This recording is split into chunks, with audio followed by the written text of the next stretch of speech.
Okay.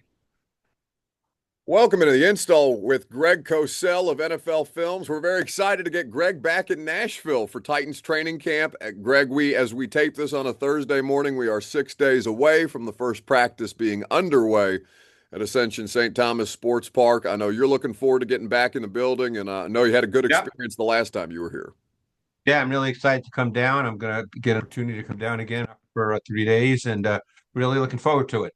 Yeah, Yeah. absolutely. And I know you just had a cool trip to O-line Masterminds. Since we're Oh, wrapping yeah. up our last two divisions today, though, I may pick your brain about O-line Masterminds next week We when can you're do in that. town, as we wrap up our divisional previews this offseason with the two East divisions, NFC East and AFC East. There are so many different fascinating elements to both of these divisions, Greg, but I would be remiss if I didn't start in the NFC East and start with the Washington Commanders in year two of Jayden Daniels. We'll see what happens with Terry McLaurin's contract situation right now. We're assuming that he's going to be back in the final year of his deal. We'll see if a holdout impacts anything in the offseason program. But I guess just generally, if you could speak to how impressed you were with Jayden Daniels in year one, and really how good a job Cliff Kingsbury did throughout the course of that season. Yeah, Daniels was really, really good. And, you kind of saw that development from his next to last year at LSU to his last year at LSU when the throwing part of his game from the pocket really took off. And obviously, he gives you that movement ability, the run game. He's part of that. Getting Laramie Tunsil was critical for them. They're really excited about Josh Connerly, the first round pick out of Oregon, who's going to move to right tackle. And the hope is that he starts opposite Tunsil. So this is a much improved O line, which they needed to do. And they've really made some significant pickups on the defensive side of the ball. Not necessarily big names, Buck, but really good players. Like I mean, for instance, I would say that Dietrich Wise. I've seen him for years in New England, for years, and he's a really good player who can line up outside and line up inside. In some ways, Titan fans will remember Danico Autry, who did that for the Titans and has continued to do that in the league and is a very good player. Dietrich Wise is very similar. Will Harris, a veteran who'll probably start for them at safety. Guys like that, veteran players who've been around the league. And this is a really good team. I mean, again, I'm not going to sit here and say they're going to win the division. Obviously, the Eagles are Super Bowl champs, but this is a good team. Yeah, and they're trying to fortify their secondary, it seems, through their offseason approach. And they tried that last year at the trade deadline with Marshawn Lattimore. He didn't necessarily, and he's been in the league a long time. He's obviously had great success as a player. But I'd Yep. be curious to see what that all looks like with more of a normalized offseason and a ramp up for Joe Witt Jr. in that defense. Yeah, and we'll see. The problem with Lattimore is his health. He hasn't been able to stay healthy. He's been hurt a lot. A lot of these corners, we talked about Jari Alexander with the Ravens, really good player. He's been hurt over the last 3, 4 years. They took Trey Amos out of Ole Miss with their second round pick, a corner I really, really like. And I'll be very anxious to see how all that plays out because they also signed Jonathan Jones from New England and Mike Sainristil ended up playing on the outside last year and actually played well. I think they'd rather have it work out where he's their slot corner, but they did find out that if he does have to play outside, that he can do it. Keeping in the NFC East, Greg, with a team like Dallas, whose quarterback missed so much time last year, do you just kind of put Yeah, 2024 out of mind, out of sight, and understand that, Schottenheimer running the yeah. offense, there's going to be some similarities there. But when there's so much of a sample size without the most important player on the team, I imagine that the tape evaluation of last year is not terribly important to what you expect this year. No, no. I mean, and Dak Prescott is a very professional quarterback. I mean, you can line up and play with Dak Prescott, no question. The key here is can they develop a run game? They signed Javante Williams. They signed Miles Sanders. Javante Williams, before he got hurt, he looked like he was a really tough physical runner, kind of a sustaining grinder that keeps your offense on schedule. That's the hope. Obviously, they now have Pickens, so they have Pickens and CD Lamb. Pickens is your sort of true boundary X. Lamb is a phenomenal movement receiver. He can line up at Z. He can line up in the slot. Those are positions where your receiver can go in motion. So they've actually got a very good receiving core now. Defensively, we'll see that obviously they changed their coordinator. Now it's Matt Eberflus is the coordinator there. They have Kaiir Elam, who is came from Buffalo, struggled in Buffalo because he's not really a zone corner. He's much more of a man-to-man corner. So we'll see how Matt Eberflus, plays that. But yeah, offensively, they could be very, very good. I mean, keep in mind, Dak Prescott, when he plays and plays full seasons, he puts up big numbers. The passing game's very good when he plays. Where were you on Tyler Booker? He was drafted this year, and if I'm Yeah, not mistaken, he was the 12th overall pick in this year's draft. I was kind of surprised to see him go that high, but I try not to use that word too often because again, we don't know how these teams have these players stacked on sure. their individual boards, Greg, versus what popular opinion externally might be. He was actually at the O-line Masterminds event, as was J.C. Latham, by the way. But um, anyway, Booker, to me, and again, I don't know exactly what their run game plan is, but to me, he's much more of a sort of gap scheme physical type guard than he is a true zone guard. Now, that doesn't mean you can't run inside zone or what they call mid zone or duo, but he's not necessarily a movement player. I think his strength is power and he works best in confined space where that short stroke strength can really be a factor. So we'll see what their run game looks like. I think that's a critical piece to this offense. Can they have some consistency in the run game? If it's Williams as the feature back, it's not as if he has to gain 1,500 yards, Buck, but they need some kind of consistency in the run game. Consistency on offense is just something the New York Giants, are desperately looking for at this point in time. Expectation is that Russell Wilson is going to be the starter. Of course, they did draft Jackson Dart in the first Yep. round, so we'll see if that ends up playing a factor in 2025. Their offensive line, save Andrew Thomas, is very much a question mark, as is their receiving core beyond Malik Neighbors, Greg. But I don't know if you could find a better case of haves and have-nots on one roster than the Giants' defense and the Giants' offense. It's a pretty crazy juxtaposition on those two sides of the ball, given how much talent they have on that front seven. Yeah, I mean, you pretty much summed up the offense. We don't know what it's going to be, quite frankly, but defensively, this could be really, really good. And Shane Bowen, he's a really good coordinator. He does a lot of good things. Let's assume Carter becomes a good player quickly. He certainly can rush the quarterback. I mean, you've got Carter and Burns on the edges. You've got Dexter Lawrence, who's back from injury, who he's phenomenal.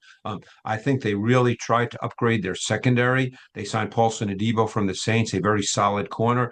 Javon Holland at safety. Now, Holland was not great a year ago, but he's got high level traits. If he plays to his best, Holland is a very, very good player. I think the player they're waiting on the back end to really play to what his traits are is Deonte Banks, who they drafted in the first round 2 years ago. And he's a really good press man, physical corner. I don't know Deonte Banks, but just from what you read, my sense is he still needs to learn sort of how to be a pro and what that means in terms of preparation. But someone like Paulson Adebo, Javon Holland, guys who've been in the league, who understand it, I'm sure the feeling is they can help Deonte Banks. And I remember you speaking highly of Tyler Nubin as well coming out of last Oh, year's draft process, and, and, and he and he looks was a like he's starter. at least an ascending player at this point in time. And he was a starter from day one. He's a good player. He may not become, a top 3 or 4 safety in the league, but I think he's one of those guys that's just a really solid safety that you can line him up on the back end. You can line him up in the box. He's a pretty complete multi-dimensional player. Is there a more disruptive interior defensive lineman when healthy than Dexter Lawrence right now when you watch? Dexter Lawrence is a freak of nature because he's so big, but he's so quick. And of course, the power. I mean, there are plays where don't forget, these are grown men. He's going against 325, 330 pound offensive linemen. And there are times he just moves them like they're ninth graders. I mean, what was it, a couple of years ago? Because last year he got hurt. Maybe it was 2 years ago or 3 years ago, where he just had that year where it just seemed like he was playing against children. Yeah. I mean, at his best, he's just a people mover. And for a man that size, Buck, he is quick. Yeah, incredibly quick, and one of the I know this isn't tape related, but one of the best sack celebrations of any interior Yes. defensive lineman Yes. going right now. Uh, And we've wired him here at Films, and he's a fun guy to listen to during the game. He enjoys playing football. yes, you can tell, and you'd have to Yeah. enjoy playing football if you're playing for the Giants here in the last couple of years. Got to find the joy somewhere. No lack of joy for the defending Super Bowl champion Philadelphia Eagles, who I know you are closely watching at any given point in proximity to as well. And speaking of interior Yeah. defensive linemen, I mean, they probably don't make it to the Super Bowl without Jalen Carter going superhero mode in those last couple of playoff games to help get them over the top. Obviously, they were an excellent team last year. A lot of changing pieces and parts, though, Greg, as is the case Yeah. certainly on any defending Super Bowl champion. Guys win a ring, they go on to get paid, and no more so evident than the front of the Philadelphia Eagles, who lost a couple of role players and are look like they're getting ready to kind of supplement some new guys in here and ramp up for their next highly competitive cycle while still maintaining that competitiveness. Well, offensively, they're actually going to be very similar. They just really have a right guard situation, losing Mekhi Becton. So we'll see who plays there. I think they want it to be Tyler Steen, who's been there. So offensively, they have as good a roster as there is in the league. They've got the best O-line in football. I think that's been pretty clear. Defensively is where there have to be a few changes. Obviously, Milton Williams next to Carter played extremely well last year. I really like Moro Ojomo, who I think is going to get that spot. Nakobe Dean is hurt. Whether he comes back and is able to play week one, we do not know. Jeremiah Trotter Jr. is there. He was there a year ago. They drafted Jahad Campbell late in the first round, a player they really targeted. They really like him. Whether he's ready, that's hard to say right now as we speak in mid-July. And on the back end, they've got two positions that have to be filled. So there are some questions on defense. They've got to fill corner opposite Quinyon Mitchell, who had the great rookie year, and they've got to find a safety next to Reed Blankenship. And just so people understand, Reed Blankenship is such a critical piece of this defense, absolutely critical. He may not be viewed as an all-pro type player, or even if you list the 10 best safeties, I'm not sure people would put him on the list, but he is absolutely a critical player for this defense. Well, and I love that you made that point. And by the way, MTSU's finest, Reed Blankenship, just down the road here in Murfreesboro, Tennessee. I love that you made that point about he may not appear in the top 10 rankings because those are obviously making the rounds right now. I'm sure you don't pay much mind Yeah. to those. But No, I did look at him because Jeremy Fowler is phenomenal at doing his job, and I know Jeremy, so I always look at his stuff. He does a phenomenal job. sure, and sure enough, Reed Blankenship does not make an appearance, but the context of the scheme that they play in, just independent of the players individually, Greg, is why I think that's such an important point for you to make and to reiterate to the audience because there's so many things that he does within their defense that aren't possible Yeah, without him on the field.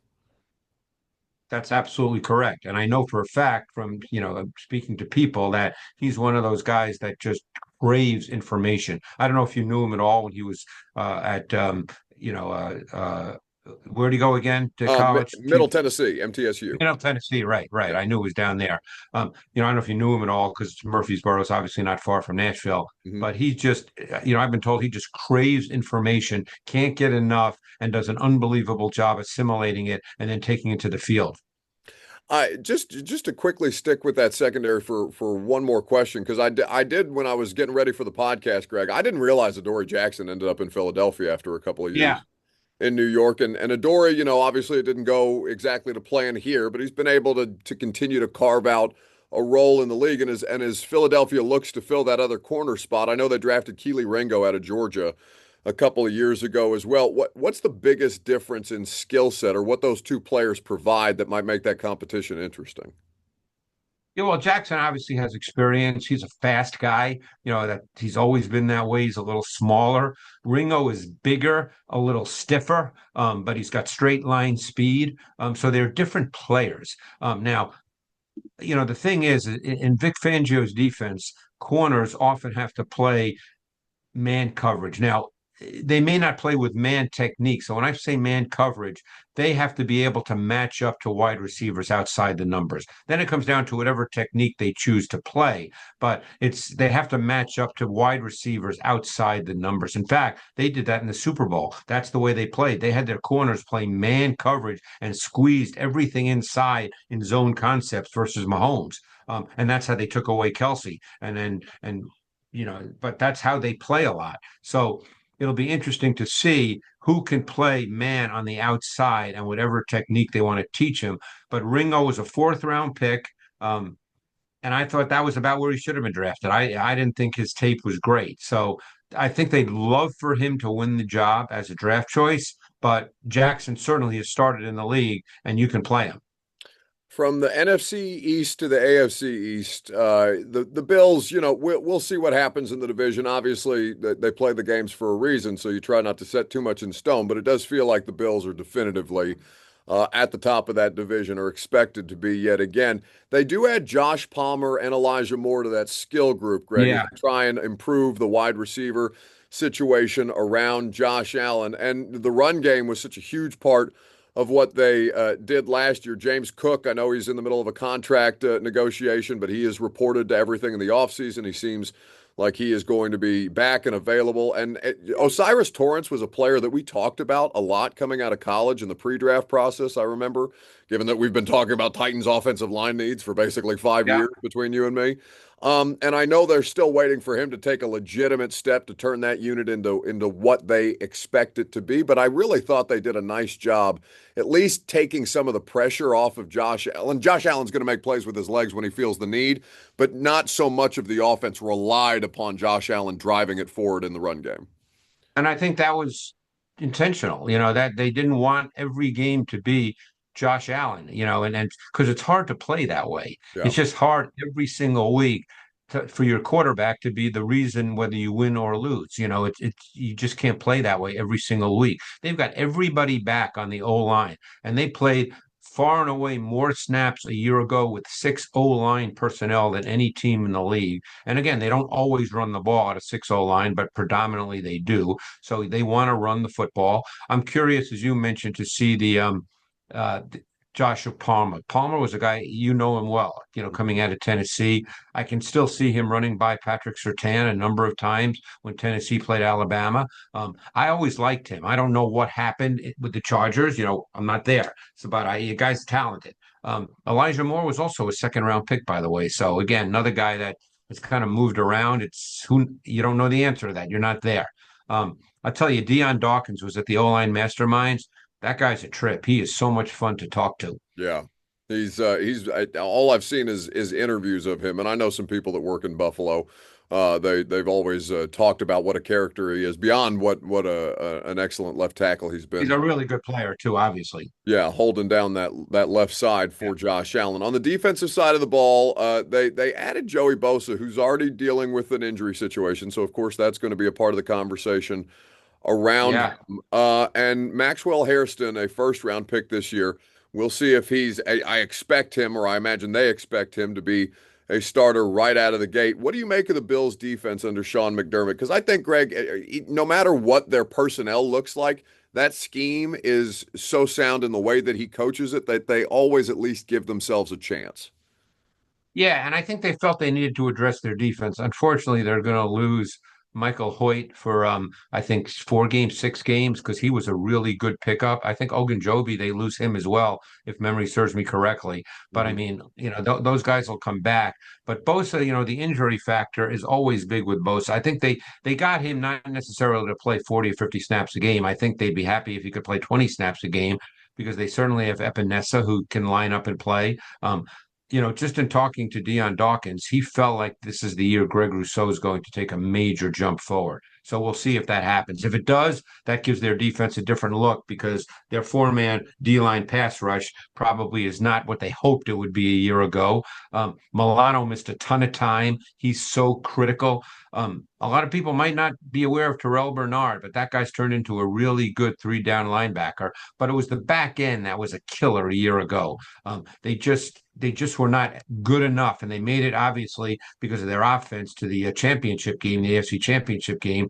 but they needed to really deal with the back end. They signed Christian Bedford, and then, of course, as you said, they drafted Hairston. They'd love to see Cole Bishop, who was a second-round pick at safety a year ago, really become a starter and become a factor on the back end because they're just not good enough on the back end if they have to play at safety Hamlin and Rapp as starters.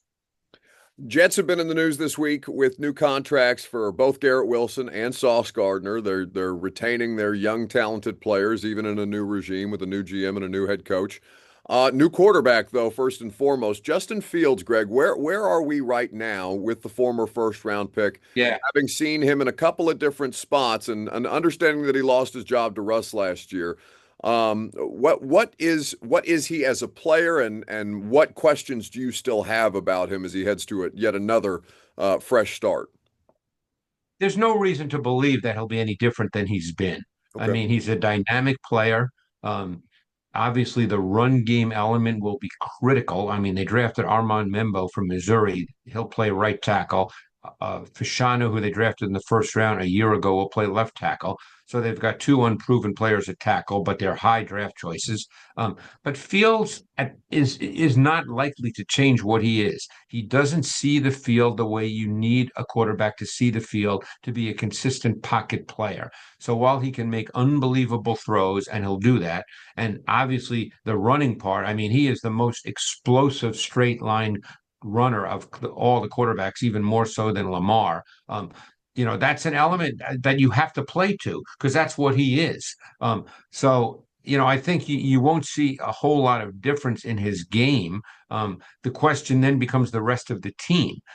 Can their defense be good enough where they're in games and maybe they can win games 2017 and Fields, can drop back, 30 times, but of those 30, nine become scrambles, Right. and those are important plays. That's I think the way you'd like to be able to play with Fields.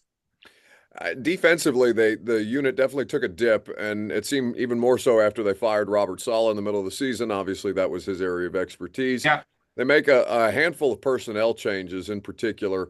C.J. Mosley retiring due to medical situations, so they'll have to figure out the off-ball linebacker spot as well. But that pass rush at least has to give them a chance. And I know Sauce Gardner wasn't up to his standard last year and really even a little bit in the year before, but you have to feel good about at least having him there and hopefully freshly motivated with a little bit of a new situation around him and more hope than I guess the last couple of years have provided for him.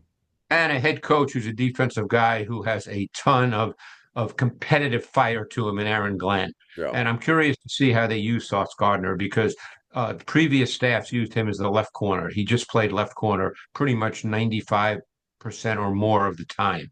Um, I wonder if they'll use him more as a matchup corner. I wonder if they'll make him the boundary corner where he'll match up to the boundary X receivers. Those are usually the top receivers on opponents' teams. We'll see how they choose to use him. You know, I think that, you talked about Mosley retiring. I think that Jamie and Sherwood really played well a year ago, and he'll replace Mosley. And also, they lost Jermaine Johnson last year relatively early, and he'll be back, and he's a really good player. So I think this defense has a chance to be pretty good.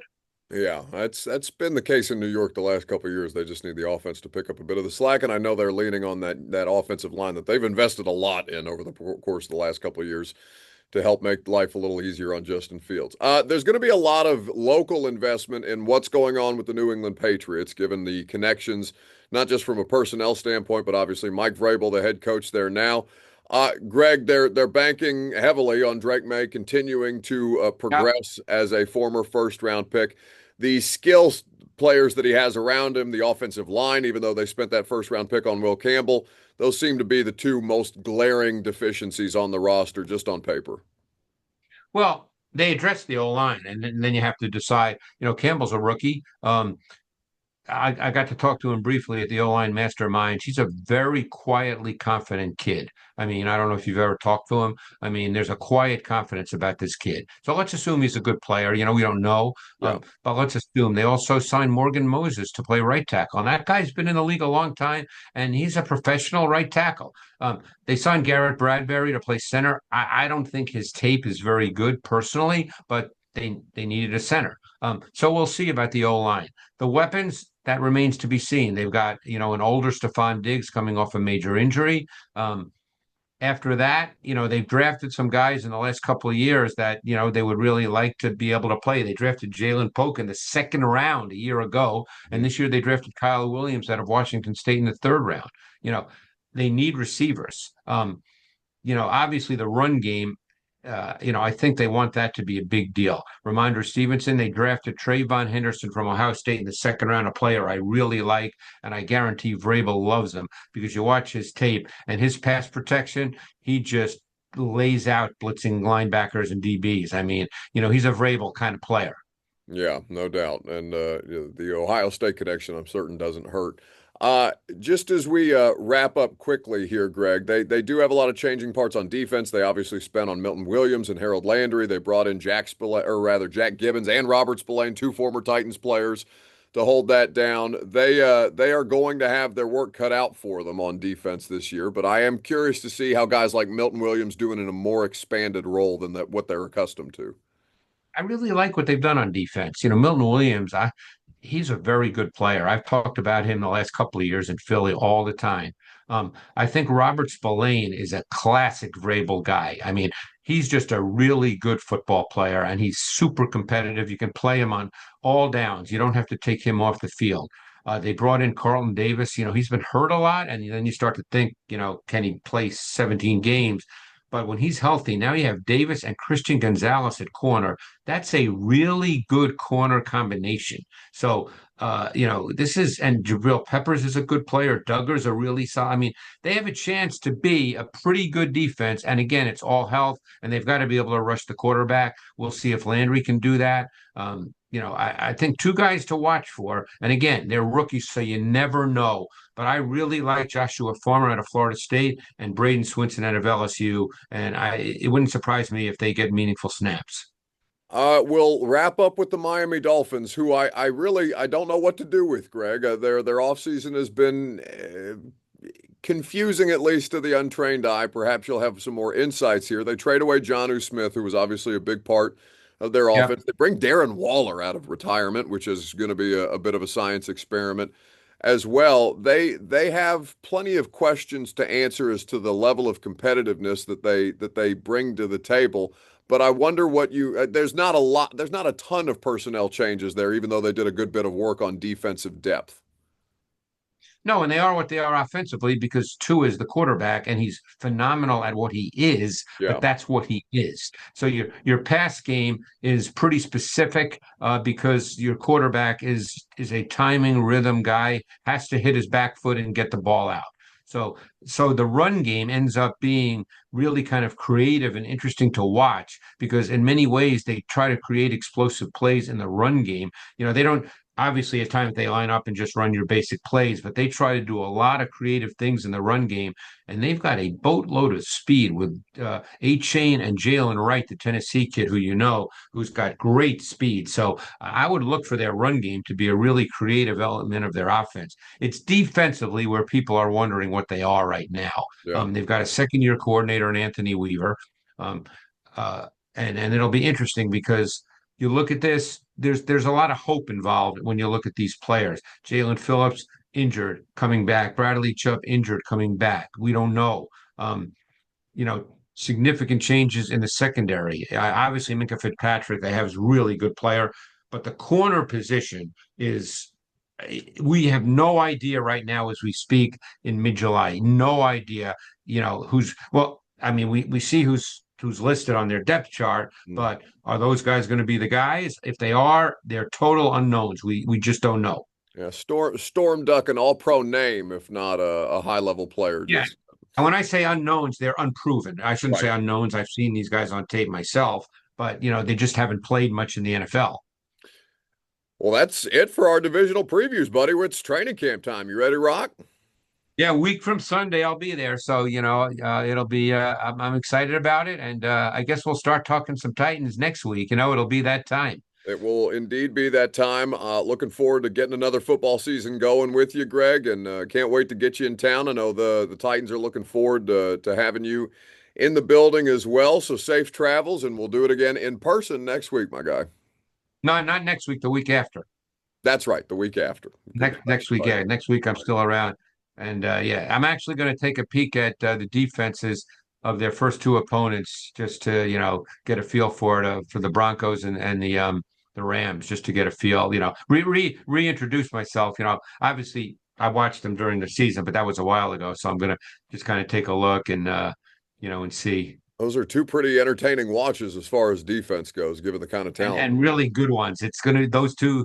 It's gonna be really interesting for the sort of put together offense to see with a rookie quarterback how that goes. Yeah, we're going to find out about that new offensive line and Cam Ward pretty quickly, given what they're up against, or at least whether they can Yes and manage no. the Yeah. situation. Yes and no. And I hope if it doesn't go great, people don't automatically go, oh, this is no good.